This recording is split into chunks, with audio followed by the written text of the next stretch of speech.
Brock Lesnar Roman Reigns के दिमाग में रेंट फ्री रहता है। ये तो साबित इस फ्राइडे नाइट स्मैकडाउन पे हो ही गया। कौन बना रोमन रेंस का नंबर 1 कंटेंडर यूनिवर्सल चैंपियनशिप के लिए? ड्रू मैकिंटायर और जेफ हार्डी ने टैग टीम डिवीजन में क्या करा? करेंगे दोस्तों ये सब इस वीडियो में रिवील कि इस फ्राइडे नाइट स्मैकडाउन के एपिसोड पे हमें क्या क्या देखने को मिला। मेरा नाम है नितिश वशिष्ठ एंड आप देख रहे हैं WWE Hindi empire channel. Friday night SmackDown की शुरुआत हुई काइला ब्रैक्सटन के साथ, जो हमें रिंग में अनाउंस करती हुई दिखती है कि ब्रॉक लेसनर की सस्पेंशन जल्दी खत्म कर दी गई है।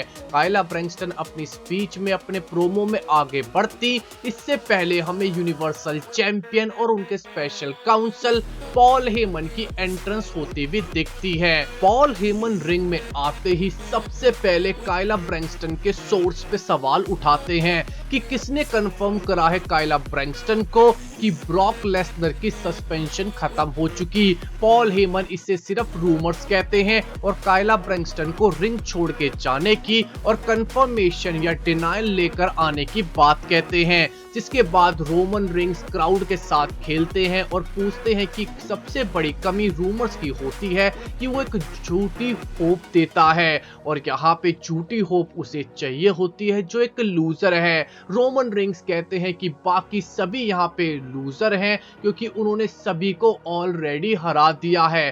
ब्रॉक लेसनर एक लूजर है, WWE चैंपियन एक लूजर है, ऐसा रोमन रेंस कहते हैं। साथ में रोमन रेंस कहते हैं कि WWE की मैनेजमेंट काफी ज्यादा डेस्परेट हो चुकी क्योंकि आज फ्राइडे नाइट स्मैकडाउन पे हमें मैच देखने को मिलेगा एक बैटल रॉयल जहां पे डिसाइड होगा कि रोमन रेंस का नंबर 1 यूनिवर्सल चैंपियनशिप के लिए कंटेंडर कौन है। इस तरीके से फ्राइडे नाइट स्मैकडाउन का ओपनिंग सेगमेंट खत्म होता है, जिसके बाद हमें फ्राइडे नाइट स्मैकडाउन में एक टैग टीम मैच देखने को मिलता है। ड्रू मैकिंटायर और जेफ हार्डी की जोड़ी हैप्पी कॉर्बिन और मैड कैप मॉस के खिलाफ एक टैग टीम मैच खेलती है। ड्रू मैकिंटायर और जेफ हार्डी की जोड़ी यहाँ पे सेंसेशनल लगती है। आखिरी में Drew McIntyre Mad Cap Moss को एक बहुत ही शानदार क्लेमोर किक मारते हैं पर पिन नहीं करते। जेफ हार्डी को टैग करते हैं और क्राउड पागल हो जाता है। जेफ हार्डी अपना स्वान टाइम बॉम्ब लगा के यहाँ पे इस मैच को खत्म करते हैं और ड्रू मैकिंटायर और जेफ हार्डी हैप्पी कॉर्बिन और मैड कॉस को इस टैग टीम मैच में हरा देते हैं। पॉल हेमन फिर से काइला ब्रैक्सटन को बैक स्टेज कन्फ्रंट करते हैं और दोस्तों देखा जाए तो पहले मुझे लगा शायद पॉल हेमन यहाँ पे काइला ब्रैक्सटन को सीड्यूस करने की कोशिश कर रहे हैं। जो एक्सप्रेशन थे वो मैंने अपने बचपन में कुछ वीडियोस में देखे थे जो मैं यहाँ बताऊंगा नहीं। पॉल हेमन काइला ब्रैक्सटन से कहते हैं कि अगर आज वो शो खत्म होने से पहले अपना सोर्स का कंफर्मेशन या डिनायल नहीं ला पाई तो वो आज अपनी जॉब से हाथ धो बैठेंगी। साथ में कहते हैं कि ब्रॉक लेसनर अपने सस्पेंशन के पीछे घर बैठे हुए हैं क्योंकि वो रोमन रेंस से डरते हैं। देखा जाए तो रोमन रेंस और ब्रॉक लेसनर की स्टोरी इस फ्राइडे नाइट स्मैकडाउन पे कंटिन्यू करी गई। दोस्तों Cesaro versus young superstar ridge Holland का मैच हमें देखने को मिला। रिज हॉलैंड के साथ हमें शेमस देखने को मिले रिंग साइड पे, पर रिज हॉलैंड की किस्मत खराब थी कि सिजारो ने उनके डेब्यू मैच में ही उन्हें हरा दिया और सिजारो के लिए एक बड़ी जीत देखने को मिली और रिज हॉलैंड के लिए एक नाकामी। पर देखा जाए रिज हॉलैंड एक टैंक है, फ्यूचर WWE के बड़े सुपरस्टार बन सकते हैं। इसके बाद दोस्तों हमें Drew McIntyre back stage Adam Pearce और सोनिया डेविल को कन्फ्रंट करते हुए दिखते हैं और कहते हैं कि आज के बैटल रॉयल में यूनिवर्सल चैंपियनशिप का नंबर 1 कंटेंडर मैच में मुझे भी इंक्लूड करो। एडम पियर्स और सोनिया डेविल ड्रू मैकिंटायर को ठरका देते हैं कि भाई अभी हमने डिसाइड नहीं करा कि कौन इस बैटल रॉयल में होगा।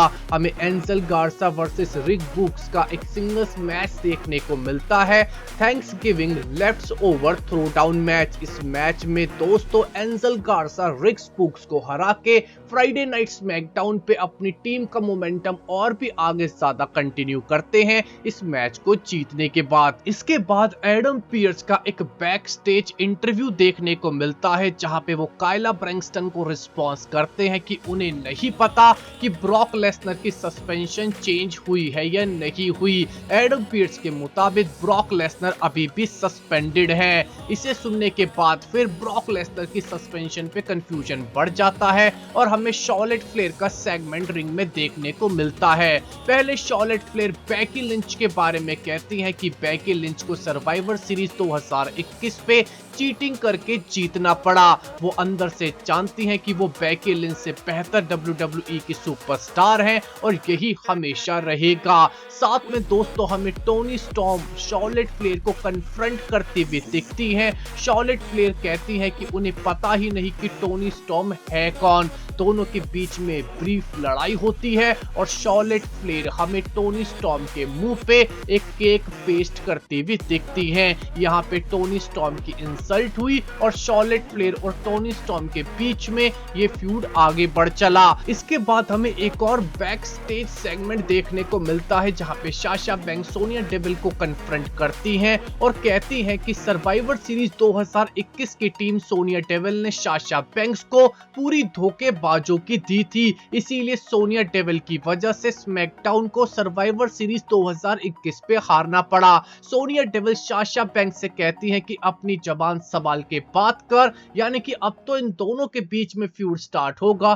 कि कौन है रियल बॉस। साथ में हम इसके बाद एक मैच देखने को मिलता है, जहां पे नायोमी और साशा बैंक्स नटालिया और शेना बेसलर को एक टैग टीम मैच में फेस करती हैं। दोस्तों हमें नायोमी और साशा बैंक्स नटालिया और शेना बेसलर को हराते हुए दिखती हैं, जिसके बाद हमें नायोमी सोनिया डेविल को स्टेयर डाउन करती हुई दिखती हैं। हमें बैक स्टेज बैटल रॉयल के पार्टिसिपेंट्स की लिस्ट पोस्टेड होती हुई दिखती है, जहां पे ड्रू मैकिंटायर भगे भगे अपना रिजल्ट देखने जाते हैं। शेमस ड्रू मैकिंटायर को बताते हैं कि ड्रू मैकिंटायर का नाम इस लिस्ट में नहीं है, जिसके बाद हमें ड्रू मैकिंटायर काफी ज्यादा बौखलाए हुए दिखते हैं। जिसके बाद हमें यूनिवर्सल चैंपियनशिप का नंबर 1 कंटेंडर बैटल रॉयल का मैच देखने को मिलता है। काफी बड़े सुपरस्टार्स के नाम होते हैं, पर ड्रू मैकिंटायर रिंग में आते हैं, तलवार घुमाने लगते हैं, बाकी के सुपरस्टार डर के रिंग साइड खड़े हो जाते हैं। एडम पियर्स गुस्से से चिल्लाते हैं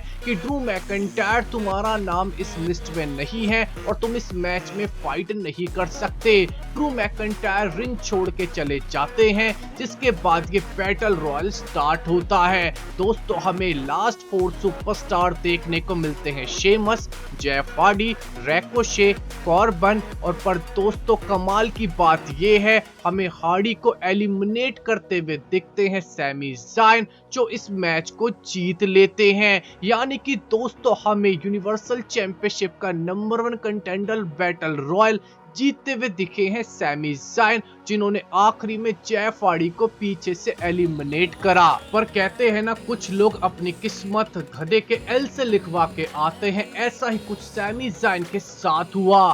केला बैंक्सन ने उनको इन्फॉर्म करा कि ब्रॉक लेसनर की सस्पेंशन खत्म हो चुकी है और अगले ही हफ्ते के फ्राइडे नाइट स्मैकडाउन पे हमें ब्रॉक लेसनर की रिटर्न होती हुई दिखेगी। इसे सुनते ही Adam Pearce back stage Roman Reigns जो इस मैच को देख रहे थे और सैमी ज़ायन के चेहरे की हवाइयां उड़ गई और फ्राइडे नाइट स्मैकडाउन ऐसे खत्म हो गया। यानी कि सैमी ज़ायन के सामने अगले हफ्ते हमें ब्रॉक लेसनर खड़े हुए दिखेंगे, जो रोमन रेंस को चैलेंज करना चाहेंगे, पर पहले लपेट तो वो सैमी ज़ायन को भी देंगे। यानी कि रोमन रेंस, एडम पियर्स और सैमी ज़ायन तीनों की ही बुरी हालात है ब्रॉक लेसनर की रिटर्न की अनाउंसमेंट सुनने के बाद। तो दोस्तों आपको क्या लगता है कि अगले हफ्ते ब्रॉक लेसनर, रोमन रेंस और सैमी ज़ायन दोनों की ही पिटाई करेंगे? कमेंट सेक्शन में जरूर बताइएगा। हमारे इस वीडियो को देखने बहुत बहुत शुक्रिया। हमारे चैनल को सब्सक्राइब कीजिए, लाइक एंड शेयर। आपका बहुत बहुत धन्यवाद।